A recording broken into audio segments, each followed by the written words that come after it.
بسم اللہ الرحمن الرحیم۔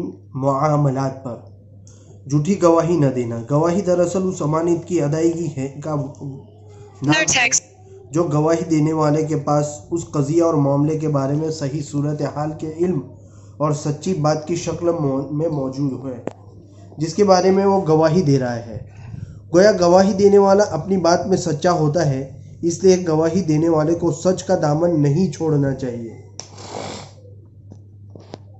اور اپنے مقام و مرتبہ کا پاس و لحاظ رکھنا چاہیے کہ اللہ تعالیٰ نے قرآن مجید میں نہ صرف انبیاء اور ملائکہ کے لیے شاہد اور شہید کے الفاظ استعمال کیے ہیں بلکہ خود اپنے آپ کو بھی اس لفظ سے یاد کیا ہے۔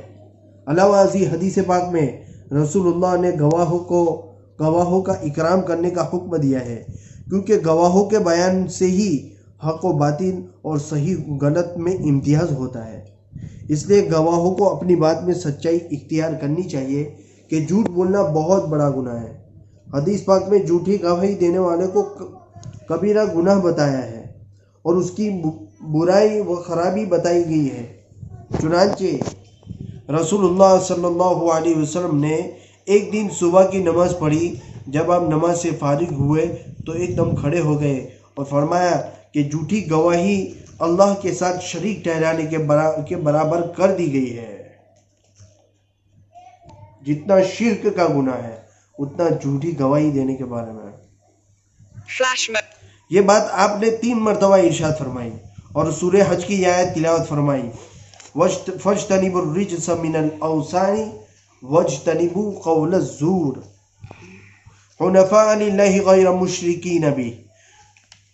بتوں کی یعنی بت پرستی کی گندگی سے بچو اور جھوٹی بات کہنے سے بچتے رہو، صرف ایک اللہ کے ہو کر رہو، کسی کو اس کے ساتھ شریک نہ کرتے ہوئے۔ ایک دوسری حدیث میں آپ صلی اللہ علیہ وسلم نے ایک دن صحابہ کرام سے ارشاد فرمایا کہ 3 دفعہ ارشاد فرمایا، کیا میں تم لوگوں کو بتاؤں کہ سب سے بڑے گناہ کون کون سے ہیں؟ پھر آپ نے فرمایا، اللہ کے ساتھ شریک کرنا، ماں باپ کی نافرمانی کرنا اور معاملات میں جھوٹی گواہی اور جھوٹ بولنا۔ اللہ حفاظت فرمائے۔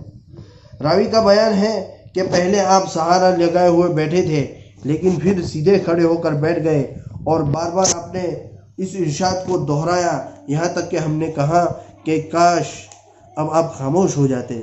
یعنی اس وقت آپ پر ایسی کیفیت طاری تھی اور آپ ایسے جوش سے فرما رہے تھے کہ ہم محسوس کر رہے تھے کہ آپ کے قلب مبارک پر اس وقت بڑا بوجھ ہے، اس لیے جی چاہتا تھا کہ اس وقت آپ خاموش ہو جائیں اور اپنے دل پر اتنا بوجھ نہ ڈالیں۔